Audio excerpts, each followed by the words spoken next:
Welcome to Mastering CS Candid Leader Insights, the podcast where we dive into the world of customer success with industry leaders. I'm your host, Irina Cismas, and today I'm joined by Lee-El Lewinsohn Primo, Head of Customer Success at LayerX, a browser security platform that protects companies from web-based threats. Lee-El, I'm really happy to have you here. Thanks for joining. Thank you so much. It's a pleasure to be here. You are now Head of Customer Success at LayerX, where you lead both the CS and the technical support side. Paint us a quick picture. What does the role look like day to day, and what kind of customers are you working with? So, day to day, I would say that my main focus is setting up my teams for success. So, while managing both the support and the customer success team, each have separate goals, but also joint goals, which is ultimately supporting all of our customers, whether it's a technical question, deploying the platform, integrating it with any existing tech stack, and getting the value that they wish to from the platform, which is, of course, the browser security aspect that we do. So day to day, I will probably be dealing with escalations. If there's any escalations of support tickets or customers that need my involvement, my day to day also includes training for the teams. I'm a strong believer in always learning more and enhancing our skills. So we'll have CS best skills, for example, training session. Today, we actually had a department-wide workshop on communicating success and how to work with a growth mindset. We'll do various training sessions internally about new features, about the different use cases, make sure that we're all becoming browser security experts, know the platform, know our customers, and also sharing knowledge internally, which I think is really important. I handle renewals for most of our customers, so I'll be having renewal conversations, go over any kind of reporting around renewals, reporting to senior management, and all of that piece around renewals. And another big piece of my job is working across other senior stakeholders in the business. So whether it's our VP of product or VP of R&D, work with marketing, of course, as well. How do we work better as different departments and teams, escalating feature requests, making sure bugs are being taken care of. So I work a lot with other stakeholders around improving our processes. It's deciding on them first, then documenting them, sharing with the team and tracking them. And I think that's a really big part of my job, just clear the path and make sure my team has what they need to be successful. I think you are one of the few leaders that describe this as being a big part of the role. Why do you think it's important to reach this alignment between and have a common vision with your stakeholders and not only? How does this help you?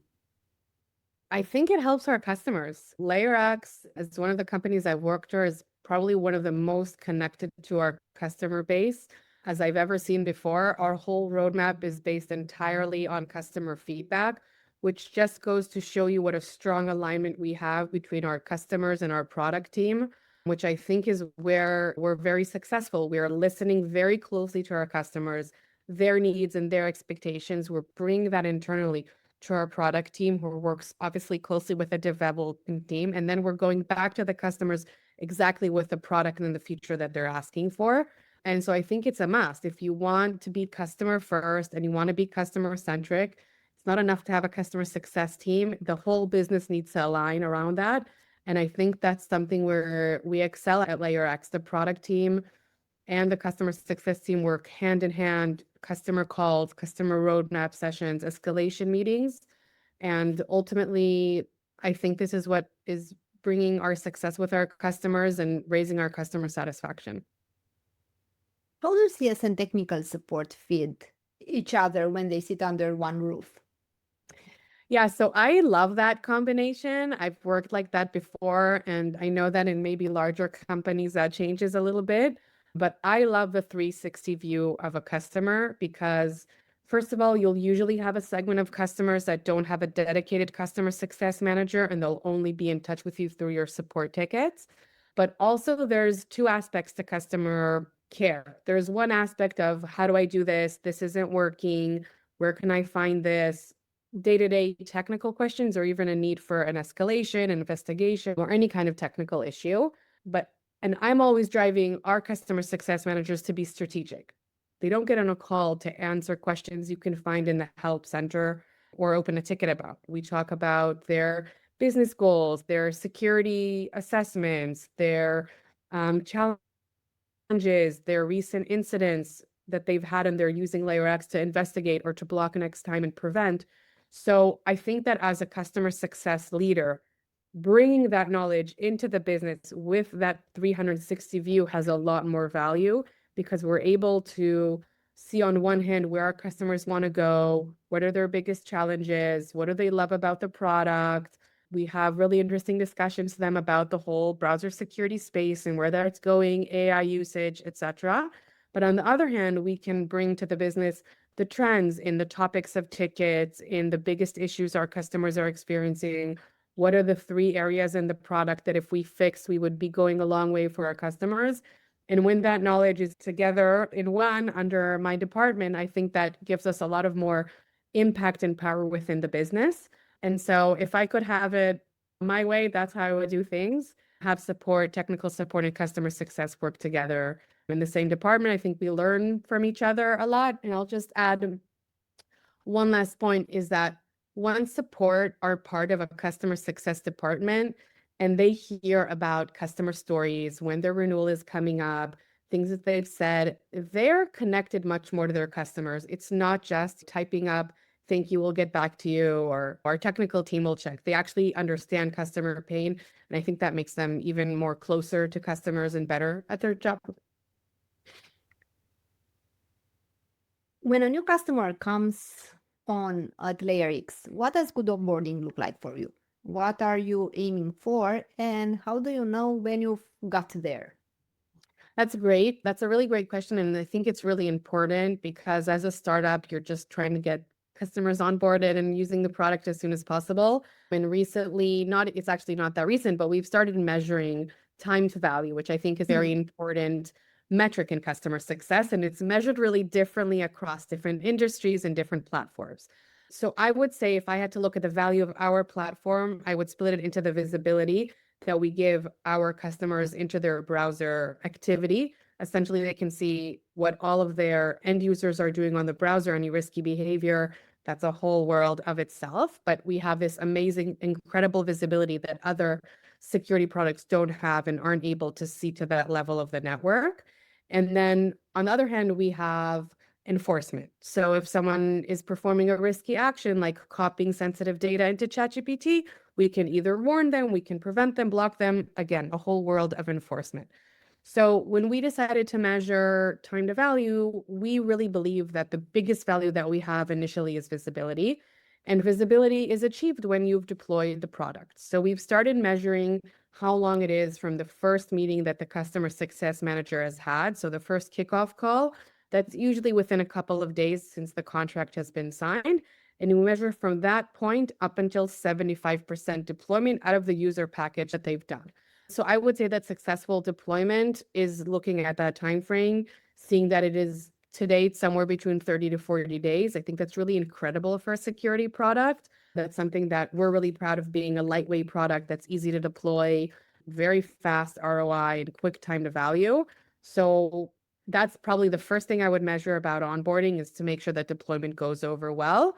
And the second part of looking at onboarding, and this is something that we're doing within our health score moving forward after the onboarding, is to look at the different usage. And I think one of the best metrics of customer trusting us is that they are now using our platform as enforcement. They're not just looking at everything, monitoring it, just using the visibility, but they trust us enough to say, okay, I want LayerX to help me block risky users or phishing sites. I want to make sure that corporate accounts aren't being used in the wrong places. So once you see more enforcement go up, that's a pretty big metric of our health score. And I think that would be another point of measurement of a successful onboarding.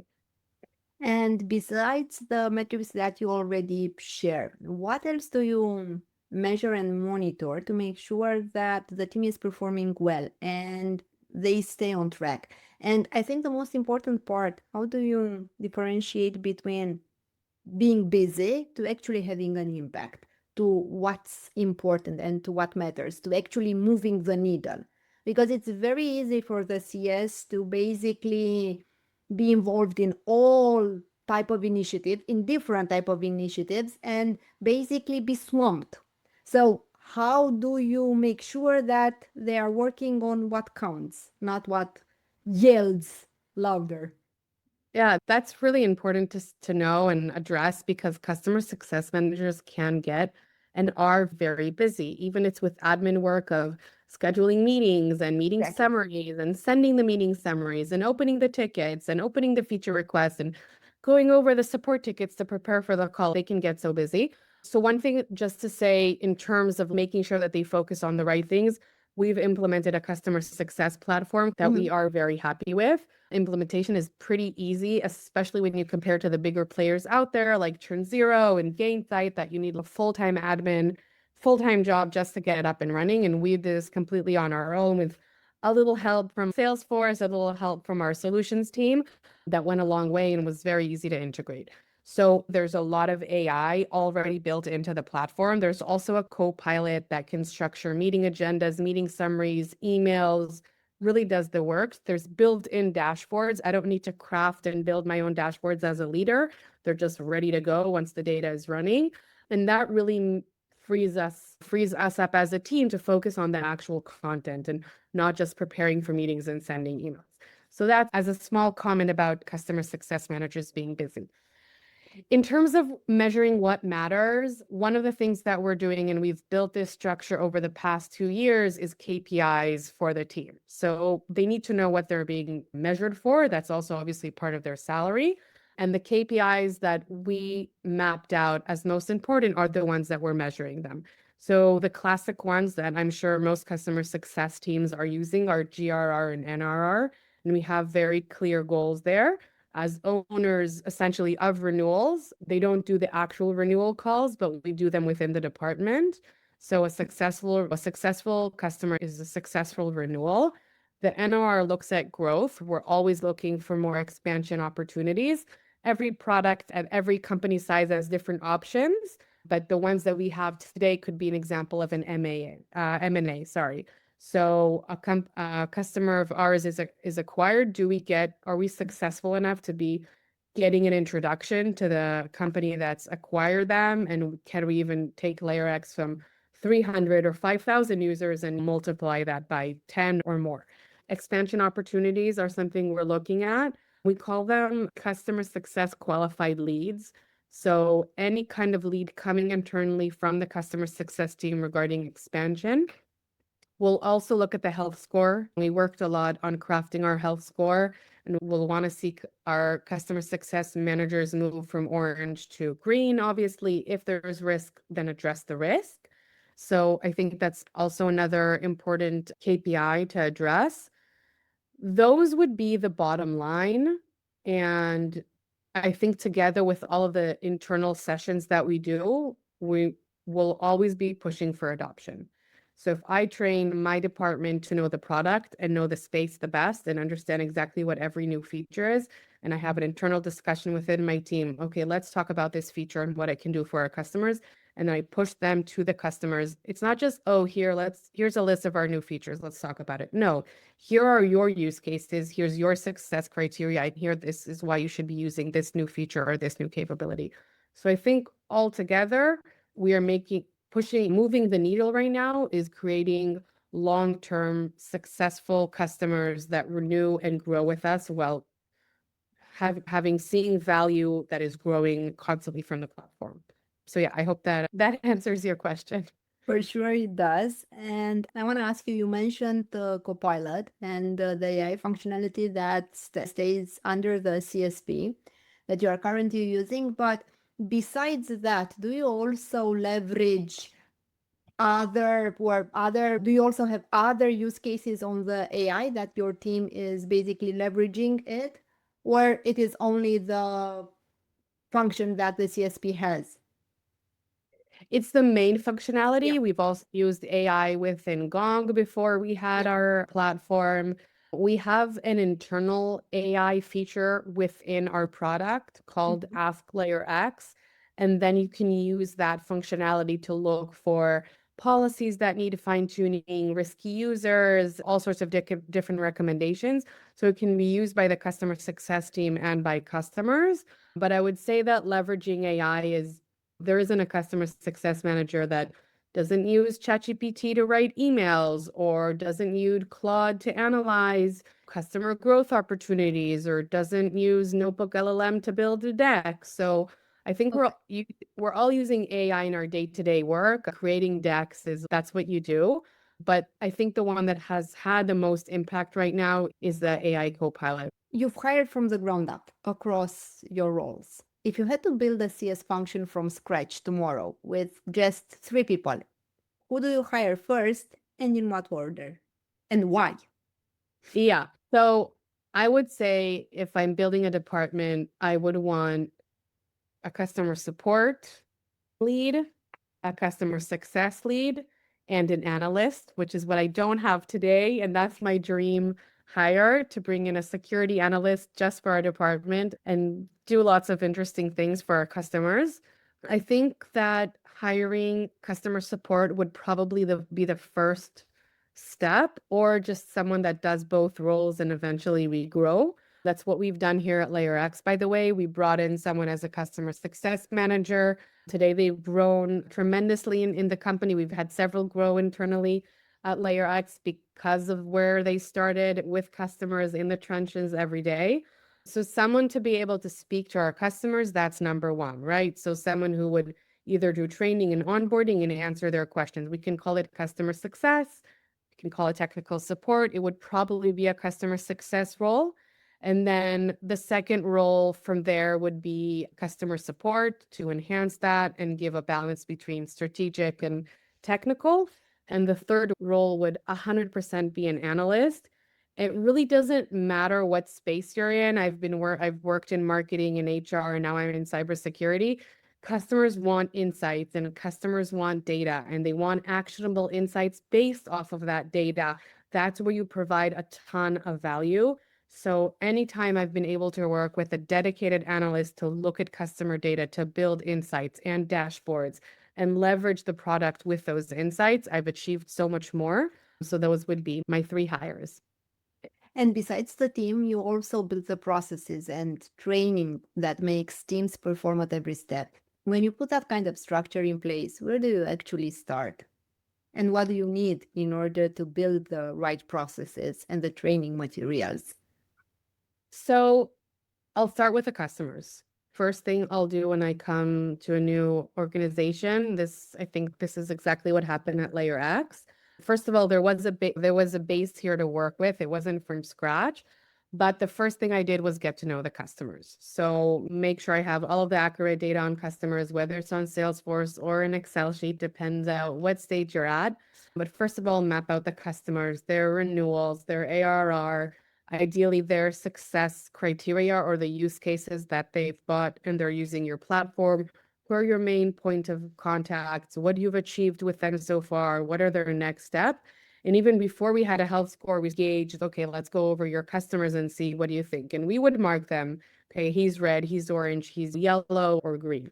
So first of all, mapping out your customers and understanding your customer base. The second part would be looking over your internal platforms of, I don't know if it's Jira or any other, could be Trello or Asana. I've worked with as well, looking at feature requests and bugs, mostly around feature requests because bugs are being handled day to day, obviously. But looking at the feature requests, understanding what customers are asking for, what's missing in the platform.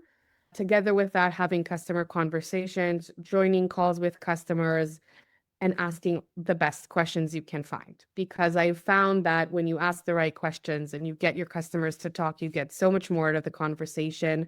You can know where to navigate the next steps. You can uncover things that maybe CSMs weren't comfortable asking, or maybe it wasn't the right timing. And I found that being Israeli and having what we call, there's a word for it, it's called chutzpah.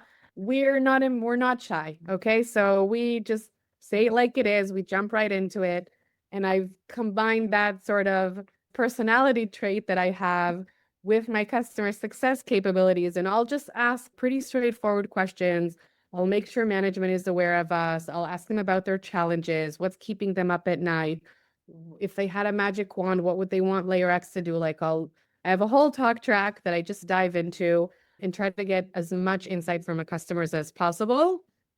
That would be one piece of structuring a department, is really understanding who the customers are, learning, obviously, throughout this whole process, learning about the product, the feature request, like I mentioned.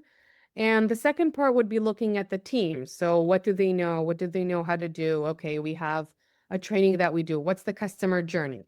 And so with like training and knowledge and the custom mapping out the customer journey, you're able to look at documentation and enablement and help center articles and that whole piece of knowledge, internal knowledge sharing. And that would probably be like the second step. And the third step would probably be processes. Once I have everything mapped out, I have the customers mapped out, I understand the product, I know what knowledge we have, internal enablement that we need, then we'll, I think, look at processes as the next step. What processes are missing? What isn't working well? What can we improve? That's pretty much the basics of what I did when I landed here. And my last question. You've got a master in organizational consulting and a decade climbing every layer of CS. Is there a habit or a way of thinking or something you learned the hard way that still shows up in how you run CS today? It was the topic of the department workshop that we had today, I would say, and that's a growth mindset. Having my MSc in organizational development, you really learn about how to manage change. Change is inevitable. It happens all the time, whether you're a startup, whether you're being acquired, whether things happen in your personal life, whether there's a rotation of a book of business and you now have new customers. Change happens all the time. And I'm a really big believer of a growth mindset, looking at the current reality, looking where are the opportunities, what can I learn, what can I contribute, what can be done better, how can we work together with more departments, how we can achieve more. And even when there's changes or unclarity or just things happen all the time, it's hard to anticipate change. And that's probably the biggest thing I've seen is anytime someone throws a curveball at me. We were acquired by private equity. My boss is leaving. I am now managing a new team that I didn't hire. You need to hire a department from scratch. Like anything that's I've had to deal with over the years, approaching it and thinking, okay, how do I make the best of this? How can I make this succeed? And to be very honest, what's in it for me? What can I learn? What can I take away from this? What can I contribute? What skill can I learn now and then take to my next role? And I look at my team the same way. I want their careers to be developed just like mine is on the job training. So yeah, I would say approaching challenges with a growth mindset, collaborative, and being sensitive and understanding that change is very hard for people. And a new boss that you didn't choose for yourself, or again, an acquisition, something we're going through now and I've been through before. Once you have a sensitivity to those people and you're able to understand the wide range of emotions that people come with, then you're also able hopefully to lead them also into a growth mindset as well. Leah, this was a really interesting conversation. So thank you so much for joining me and for speaking to me. Thank you so much. This was so much fun. To everyone listening, thanks for tuning in. Until next time, stay curious, keep learning, and mastering customer success.